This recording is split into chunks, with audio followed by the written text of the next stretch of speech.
Hi, I'm David Stoker, and I want to welcome you to the Better Life in Recovery #Hope Dealer Movement podcast. As a visible and vocal member of the recovery community since 2009, I'm frequently asked questions and for advice from people all the time. Some are curious, some are still using, some are in recovery, and some people just care about somebody who's currently struggling with a hurt habit or hang-up. If people in my community have those questions, I guarantee that people everywhere are looking for answers as well. We started this podcast to give you answers and support, because not only is recovery real, it is amazing. Hope you enjoy the show. This week we will be doing 10 questions with somebody in recovery, and that somebody is Kate. Hi, I'm Kate. So, Kate, tell us a little bit about yourself. I am 9 months sober, almost about a week before 9 months sober, and I run a house for New Beginnings, and I love it, and I'm living a better life right now. So yeah, I'm excited to be here. So what is New Beginnings? New Beginnings is a housing program, transitional living, and I run one of the ladies' houses. So, like recovery residents? Yeah, absolutely. Are you guys affiliated with NAR in any way? Yes, I do believe so. Okay, so you have NAR accredited houses? Yes. Okay. That's awesome. Good. Actually, New Beginnings are currently the only NAR accredited housings in Springfield, Missouri. And I think that hopefully we can change and add to that. For those who don't know anything about NAR, I will say basically it's kind of like CAR for JACO for housing. It basically makes sure that houses meet a minimum standard. So, maybe they don't have 30 people sleeping on couches and 45 people per house. Yes. And people being actively taken care of. Maybe there's a little structure and some other things like that. So, I guess, Kate, we will jump straight in with some of our questions. Let's do it.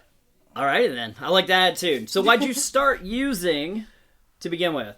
Okay, so when I was 17, I was hit by a drunk driver. I was in a head-on wreck, and that was being in the hospital was the first time I ever used, and I remember it very clearly. I was laying on a stretcher, and they gave me morphine for the first time, and I remember my mother saying, "Katie, quit smiling." It's like, quit smiling, and after that, it was the first time I felt good. It was the first time I felt better, and just started there. Like ever? Pretty much. That moment stands out to me very, very clearly. So had there been like childhood trauma, things like that, or was it just...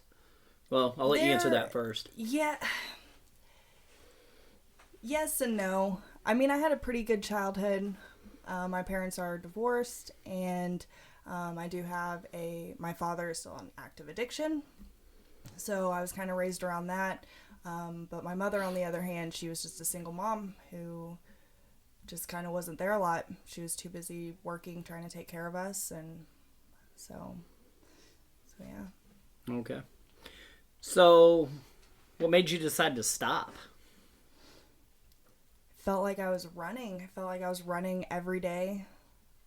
My emotions alone were so erratic, and I was just done. I remember there was a moment right before I got clean where I was homeless and I was walking the streets and I was standing over an overpass, and I just didn't even have the courage to jump, but I just wanted to. I was just done. I was just really done. So this was kind of like a last ditch effort to maybe try to live and want to live. So wow, it sounds like you reached some pretty low spots. Yeah, it got really rough. I was married for 8 years, and that was horrible. He was very abusive, and so I was just done. I was done running. Well, good. So once you stopped running, you found recovery. So that would kind of lead to a next question, which is, what's recovery mean to you? Recovery is so much more than just staying sober or staying away from drugs. It's getting your mental health in check. It's being stable. It's getting your emotions stable. It's having a routine. I think like a lot of people don't think that they want routine, but I think a lot of people do. Deep down, they just don't know it. And I didn't know how much I craved that until I had it. So it's finding that job, finding a balance between all aspects of your life. It's so much more than just staying away from bad things, I guess. So it's chaotic drug use. Yes. And it's not surprising that the opposite of chaotic drug use may be structure and consistency. Yes, absolutely. Because it's definitely something we generally don't have. And we get complacent. We get comfortable in chaos. And it was so weird to be in a house and just have things calm. And I'm like, I can't do this. Things are like nothing's happening. I don't have to fight over things. Like, it was the weirdest feeling. And somebody explained it to me, like, it's okay to be uncomfortable, but you're just been comfortable in chaos. Doesn't mean we like it, but I mean, there is, a happy comfort in the chaos sometimes. So right. So we learn to find homeostasis no matter where we're at. Yes. We kind of reach that middle ground where we get comfortable. I used to say I reached a point where I would go to jail and have money on me to bond out. And yet I'd stay in jail for a couple weeks because I could catch up on my sleep. I could gain some weight back. And it was literally less stressful inside jail than it was on the outside. Or not having a phone for a minute. Just the little things. I'm like, that was hard to get used to. But then once I had that routine and that non-chaotic life, it was such a blessing. So it sounds like you're already starting to catch up, kind of answer this next one, but what were the things that got you into recovery to begin with? Simple answer, my kids. I have 2 beautiful babies that are 5 and 6, and that was one of the main reasons that got me to recovery. But now that I'm here, I mean, it's for myself too. Right. But yeah. It doesn't matter how you get in there to begin with. Absolutely. I feel like every podcast I have to mention Shorty the Pimp. Because Too Short used to say, get in where you fit in. And I always think of that when I think of recovery. So I end up quoting that almost every single podcast that I'm with somebody. But that's okay, I think, if the reason, especially at first, if that reason for why you're doing this, like, if it changes every day, that's okay. There were some days where I'm like, I'm not doing this for me. I'm not, I'm just doing this because this is what I'm expected to do. This is what I'm supposed to do. This is what, But that's okay if it changes at first. Yeah, I think it doesn't matter what motivates us to get to begin, Absolutely. to take that first step. But in order for us to maintain it, that's where I think we have to kind of get invested on our own. That's where that personal investment comes in. You got to start getting to the nitty-gritty stuff. Yeah, it sounds ugly.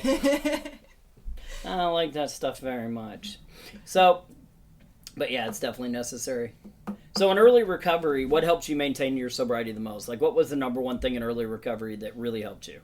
The community, the going to meetings, being around other people who had the same mindset, wanted to go to meetings, wanted to go to church, just being around other people who were kind of where I was at.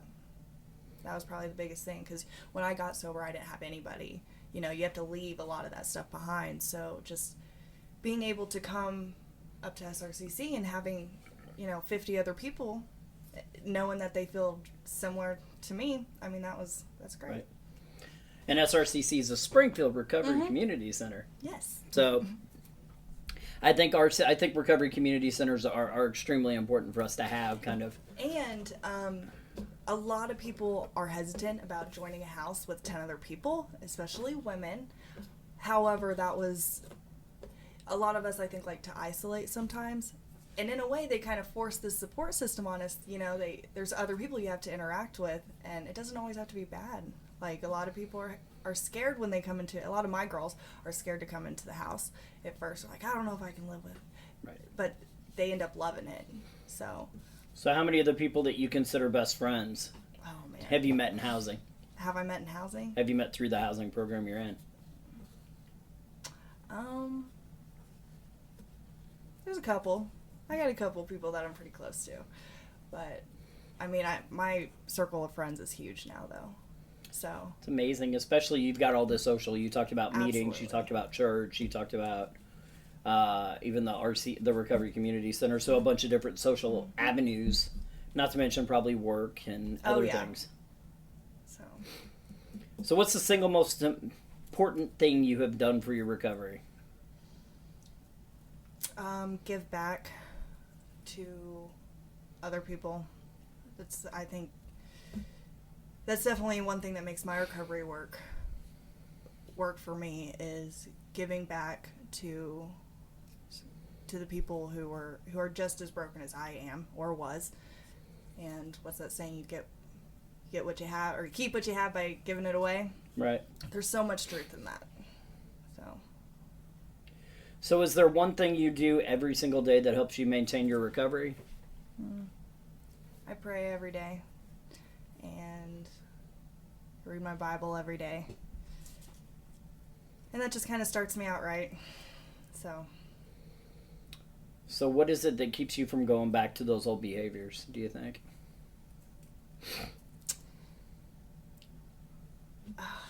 I don't know. That's tough. I mean, there really just isn't a want to go back. I mean, we're not made to just survive. Like, we are made to thrive.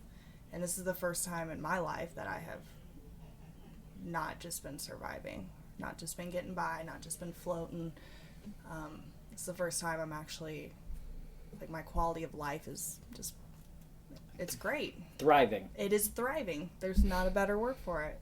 So, yeah. I won't push, but there's a book called Hope Dealer that was written by David Stoker, and in that book, there's actually a chapter that talks about going from a victim to survivor to thriver, because I think that's important. I think recovery is so much more than just surviving. It's about building this amazing life where you add so many positive things to it that, I mean, I look at using and I'm like, why, even if I could use in moderation, for me in my recovery, and I believe there's multiple pathways to recovery and everybody's recovery looks different, but for me, why would I risk it? Why would I risk losing every single thing that I've added to my life today, thinking, hey, maybe it won't become chaotic again? Yeah. For me, every time that I tried, it always ended up being chaotic use. Yes. So, yes, I think building that thriving life. And I prayed, I mean, I didn't pray a lot back then, but there were so many nights, so many moments that I wanted something better. And now that I have what I was praying for, I mean, why would I go back? I'm finally getting something I've always wanted. So why would you risk losing everything you have? So yeah. So that's what keeps you from going back to old behaviors. It's good stuff. Amen to that. So they talk about the gifts of recovery. What have been your gifts? What has changed in your life since you stopped using? Where do I start? We got tons of time. Okay, so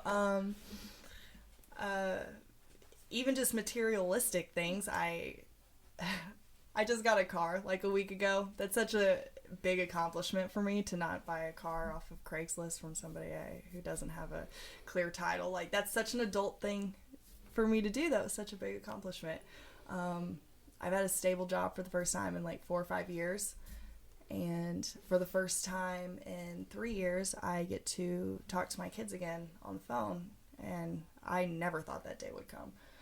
So I mean, I am blessed left and right. That's awesome. Left and right. So, if you could travel back in time and talk to yourself the day before you used, what would you say? Oh, that's a tough one. There is a part of me that wants to say I probably wouldn't say anything, because even before I started using, I wasn't really happy.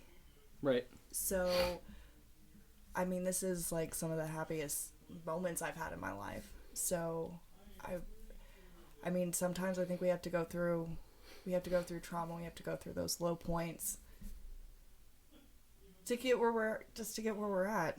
So there's a part of me, I probably wouldn't say anything. Probably just, because I wasn't living I wasn't thriving before. Even when I was sober at 16, 17 years old, I was not thriving. Right. So maybe this is what I had to go through to get that good quality of life I have right now. I don't know. Yeah, I always say I wouldn't change anything that's happened in my life because everything that happened had to happen to make me the person I am today, and I like the person I am today. But I mean, the more I think about it, if I could go back and talk to myself at 12 before I used, I would be like, you're going to find yourself with a lot of free times on your hand. And instead of just watching movies and listening to music, why don't you learn how to play guitar? Because if I could change anything, I'd do everything exactly the same, except I'd learn how to play guitar, because I think I'd be a whole lot cooler if I knew how to play guitar. Probably the only thing I would go back and tell myself is not to get married. That's probably the only thing that I'm just like, that's one thing that I just...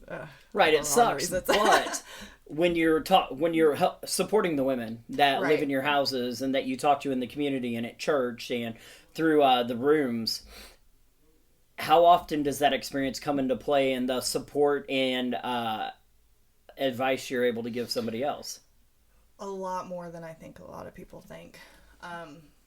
Not that men don't have issues like some of us, I don't know, women deal with a lot of codependency. I know I did, and so I'm very fortunate that I am able to relate to a lot of women that come through my house or come through my life. I definitely have that life experience and that trauma that, you know, can hopefully help somebody else. Yeah, so as horrific as it was, there's that other side of the coin where you're like, man, it was horrible, and it's going to help somebody, and it has, and I know it will continue. So yeah, it's amazing how everything we go through makes us wiser and stronger if we overcome it. Yes. And then we can turn around and share, to steal from the rooms, that strength, experience, and hope with other people. And then hopefully they're better at sharing theirs with the next group. And then hopefully they're better at sharing theirs with the next group. And hopefully we just kick out this whole community of hope dealers. Of people paying it forward. Absolutely. I love it. So, you know, these always run a little short. So why don't you give us like a 5-10 minute mini testimony of of you. Okay. I never know where to start on these. Okay, so like I said, I had at 17, that was the first time I started using, and I was not raised in church, wasn't really around violence. Like, I was not raised around violence or anything like that. And I didn't have like that gateway drug. Like, my first drug was a needle, with the hardest thing. Like, I skipped drinking, skipped all of that. And, yeah, it was, not conventional, I don't think. And then by about 19, I was pregnant, and, a year later, my son was 2 months old before I found out I was pregnant again. And ended up marrying their dad, because that's what you do when you have 2 kids with somebody. You marry them. And then the next 8 years was just, it was pretty brutal. And it was in and out. The drugs got worse. The abuse got worse. And, I mean, it was 4 years before he ever laid a hand on me. And I was textbook case for domestics, and my whole family tried to stop me, tried to help me, but I just wasn't ready. I always wanted to believe that things would get better, and I wanted my perfect picture of my family. I wanted my kids and my husband, I wanted all of us to just be normal, and there was a part of me that wanted to prove everybody wrong, and because they, I had a lot of people tell me that it wasn't right to get married, and I did get married for all the wrong reasons. So it was in and out of marriage until, I'm 27. I was 25 when I left him. First time I did heroin, I was 25. And my dad says that took my soul. That's what took my soul, because that was when the crime started to keep up with all of the heroin addiction. And let's see, I have about 2 years off heroin, 2.5 years off heroin, which I'm so thankful for. Never thought that would happen. And like I said, just eventually I just got tired of running, and got tired of being scared.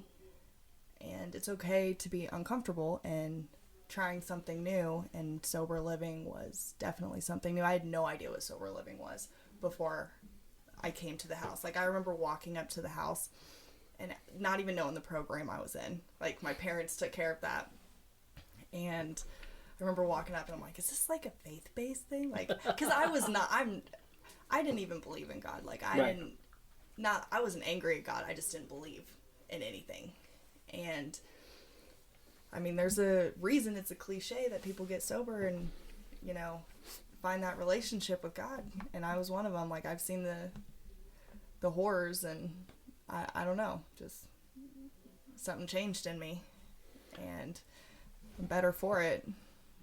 So I just heard you say you're a cliche. I am such a cliche. That's all I took from what you just said. And people, I mean, all the cliches of recovery, like, once you start living them out and they start happening to you, it's like, oh, okay, I get restored relationship, you know, all the stuff that people are grateful for. Right. Like, I used to hate a gratitude meeting. Now I look forward to them. Like, you know.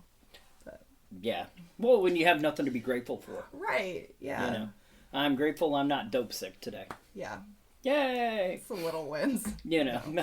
It was. I'm thankful it's not raining. Like, this day would be a little bit worse if it was raining. Right. Like, that's no way to live. And so. Well, that's awesome. I appreciate you taking some time to share with us. I appreciate the fact that you just passed your certified peer specialist test today. Yay! And will now be sending off for that certification. And I only missed 2. That's not a big deal, but yeah, it's a huge deal. She's like, it's not a big deal, but I kind of am. I kind of am. I get you. I'm not wearing my shirt today. Which one am I? I'm a big deal shirt, but... No, but you kind of are. And thank you for everything you do for the women through the housing and everything that your future, I'm sure, has in store for you. It's pretty exciting. Very exciting. So, any last words for our visitors, whether it's somebody in recovery, somebody still actively using, or maybe somebody who cares about somebody with substance use disorder? It can get better, even if you're not using. I know that there's always those days where you question why you're doing everything, and it does get better. Like I said, we are not meant to just survive. We are meant to live fulfilling, happy lives, be excited to wake up in the morning, and it is possible, because I never thought I would be able to do it. And if I can, I mean, anybody can. So. Well, that's awesome. If you like this podcast, check out our past podcasts. We attempt to do one every week. Also, check out Hope Dealer, Better Life and Recovery on Facebook, the website at www.betterlifeandrecovery.com, or check out my book on Amazon, Hope Dealer. Because the truth is, what we're wanting to do is create a movement of Hope Dealers, and all a Hope Dealer is, I shouldn't say all, but all they are, but what a Hope Dealer is somebody who's been through something, has overcome that, and is now using their strength, experience, and hope to impact other people. So, thanks a lot. We look forward to talking to you next week. Thank you. Thanks for joining us. In closing, I just want to thank you for listening to the podcast. Please join us every week for new episodes. If you want to connect with us further, if you have any questions, topics you'd like to hear in the future, or maybe would like to be on the podcast sometime, you can connect with us at betterlifeandrecovery.com. There's a Better Life and Recovery page on Facebook, or you can, we're on Twitter, BLIR_NPO. Also, this podcast is part of the Studio DNA Podcast Network. You can find out more about the network at studiodna.media. Thanks a lot. Y'all have a great week.